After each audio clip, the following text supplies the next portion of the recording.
It's Conduit News Radio with Paul Harrell. All right, folks, welcome back to the show. Hey, I want to introduce you to somebody. I want to introduce you to Mr. Don Spencer. Don is from a great group that advocates for the Second Amendment from our neighbors to the west in the state of Oklahoma. It's called OK2A. Don, welcome to the program, sir. Good morning, sir. How are you doing? I am doing well. I'm doing well, Don. So tell me just a little bit about yourself. How'd you get involved with an organization like OK2A? Well, believe it or not, about 9 years ago, I was taking an armed security guard class at a VOTEC, and I learned that for me to take the armed security guard class, for me to leave my firearm in the car was a felony. And I thought, that's kind of stupid to be able to take an armed security guard class, but it's a felony to have your gun left out in your car. And so that's what got me started. I became an complete certified instructor for the state of Oklahoma. And just, these stupid laws have got to be fixed. And then as I learned and got into it, I didn't realize just how absolutely terrible Oklahoma law was and still is. And since 2010, we've had over 90 changes in state law, the repeal of 7 felonies for the peaceful carry, and the repeal of numerous misdemeanors. So just got involved that way, and 2 years ago I became the president of Oklahoma Second Amendment Association, and we just keeping our head down and just keep plowing forward, just trying to get a rights back that should have never been taken away. Wow. So what do you think right now constitutes the rights the rights that have been taken away? Meaning, is that, what's the status of your laws right now? Do you guys have concealed carry with a permit? I mean, what if you want to carry a gun, what do you have to do if you're in Oklahoma? We have carry of a handgun with a permit. It can be open or concealed. Since 1907, when Oklahoma became a state, Oklahoma outlawed, completely ignored the Second Amendment, and it says that you cannot carry a pistol, rifle, or shotgun on your person, whether it's loaded or unloaded. And that's been the law since 1907, and that's what we've been trying to change. Currently, you can carry a handgun with a license, but our laws are still so bad that if you buy a shotgun from the gun store, you can legally transport it home. But if you decide to carry it across the street to show your neighbor, even if it's in the box in 3 pieces, it's a misdemeanor crime still today. Wow. That's how the laws are. Last year, we got repealed a felony, which was the worst gun law in the nation, and I do not exaggerate that one bit. It was that even if you owned your own private bus and were on your own private property and you got on your own bus with your own gun, it was a $10,000 10-year felony. And we got that repealed last year. And it took 6 years to do it. Wow. That's some stuff we've worked on. Also, now you can legally leave your gun in your car while you're at a public school. You can carry a gun in a private school with their permission. The teachers can. It used to be a felony for even a teacher to carry a gun in a private school. We've got that repealed. And that's just like the law. In Oklahoma, even with all the advancements we've had, we're still in the bottom third of gun laws in the country. This is amazing to me because, when Arkansans look at Oklahoma in terms of, the right-left battle that goes on, I think a lot of people would look at Oklahoma and say, okay, you guys are more conservative than we are. But that doesn't seem to be the case when it comes to gun laws. I mean, we now have constitutional carry over here, Don. I'm sure you've heard about it.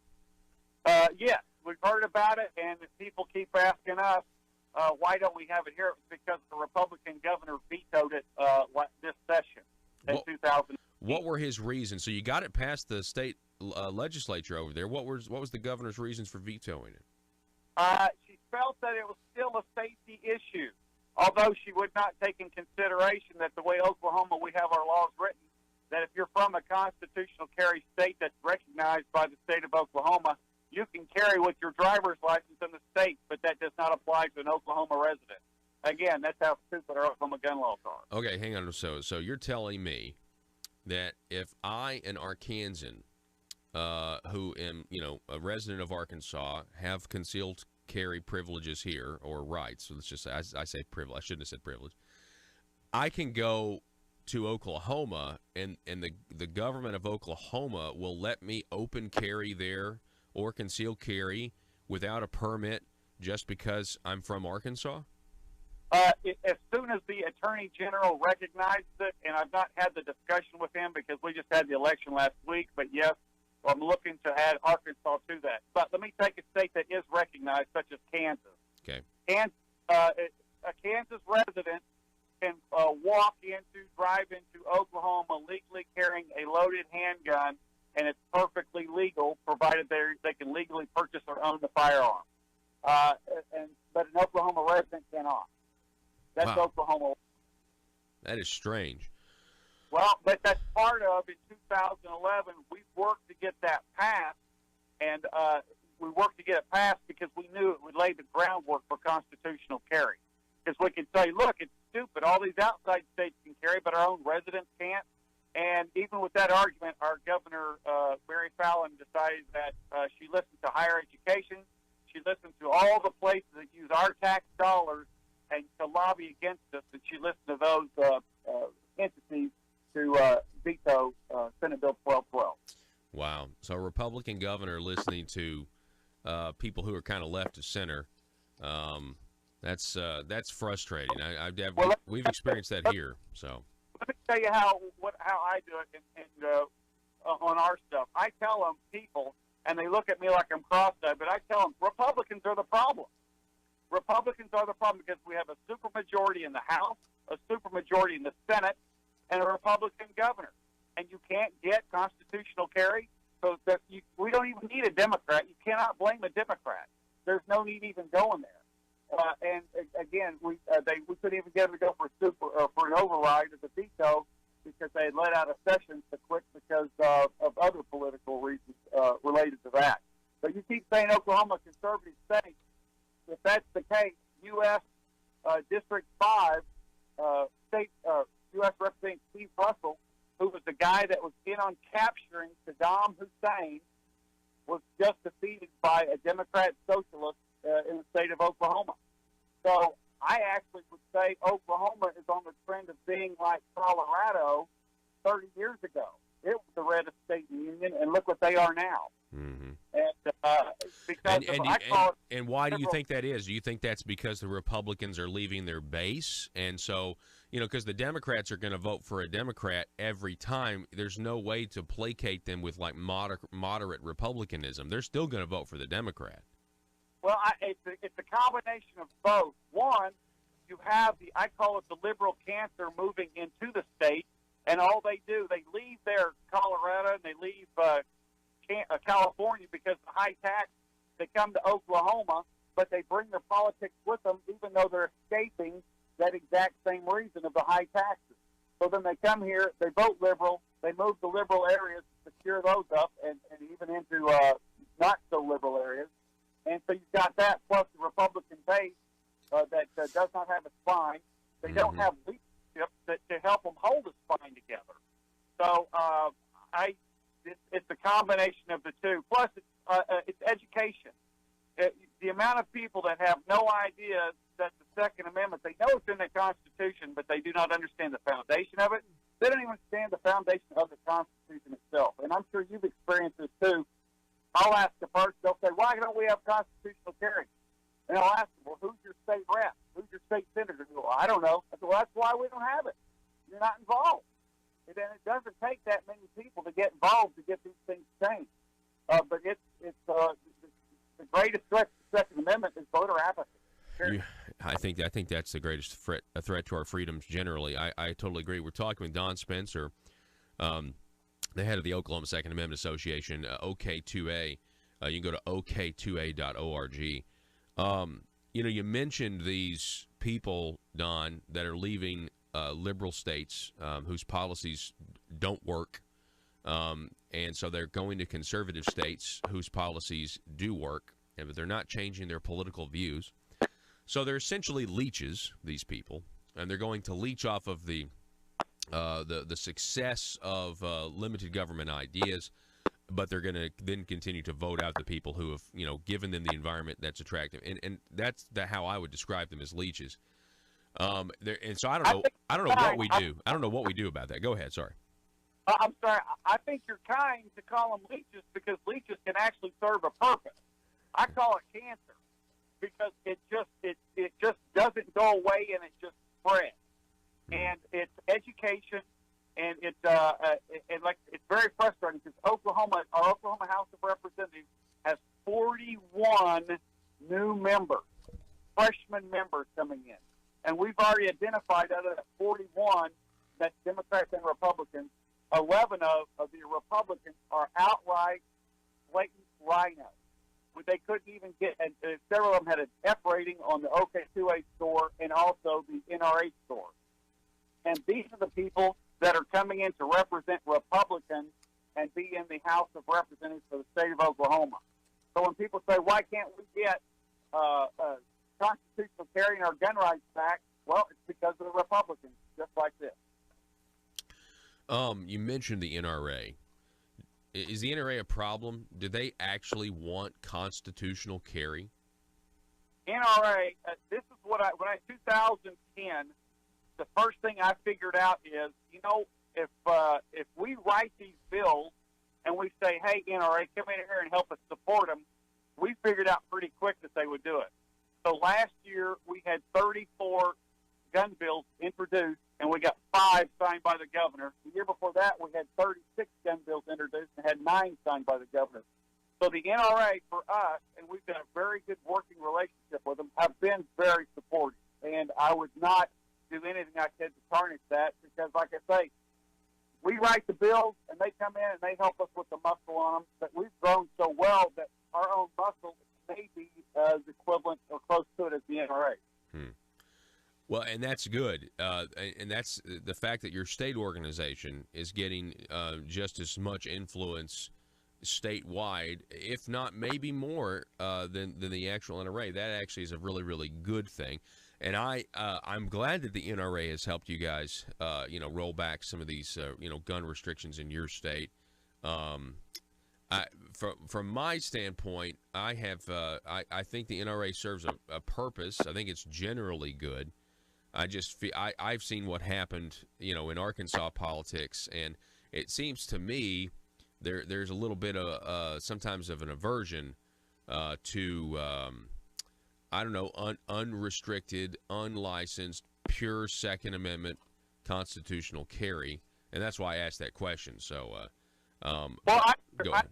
think that because the Oklahoma Rifle Association, which used to be a part of the NRA, worked against open carry, worked against constitutional carry. And so when I made the complaint to the headquarters at the NRA basically quit its, whenever they're together, it's umbrella of the Oklahoma Rifle Association. And the Oklahoma Rifle Association now is virtually of no value at all. Okay. I don't, they haven't, Wow. so Wow. they've been good separates and stuff like that. But again, OK2A, we're on offense. We stay on offense because I prefer offense, and we're going to keep moving this thing forward so you don't have to play as much defense. And I've learned that early on, and keep bills in representatives' hands and senators' hands to introduce. Because here's what we do at OK2A, and again, I figured this out early. You identify the problem. Then you show, here's how we fix the problem.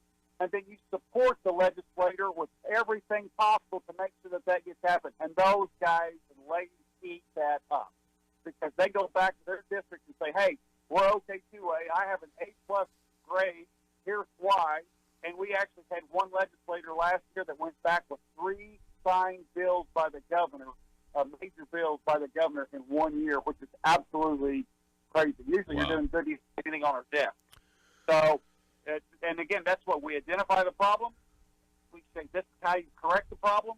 And who would have ever thought some guy from southeast Logan County would be who couldn't even pass an English class in high school would be writing gun bills? Wow, that's really, really interesting. Well, it sounds like you guys are a grassroots organization that is doing exactly what you're supposed to be doing. When it comes to having these relationships with these legislators, supporting them. Isolating, finding the ones that support what you guys want to accomplish. I want to go back to something you said, Dawn, about our Attorney General here in the state of Arkansas, what kind of process is that? You mentioned that Leslie Rutledge, would have to officially say that we have constitutional carry in some capacity in order for Oklahoma to recognize our right to carry in Oklahoma? Right. There has to be a reciprocity agreement between the attorney generals of both states. I got you. How it is right now. And it's just, with no offense, that Arkansas couldn't figure out for sure till, a couple of weeks ago whether they had constitutional carry.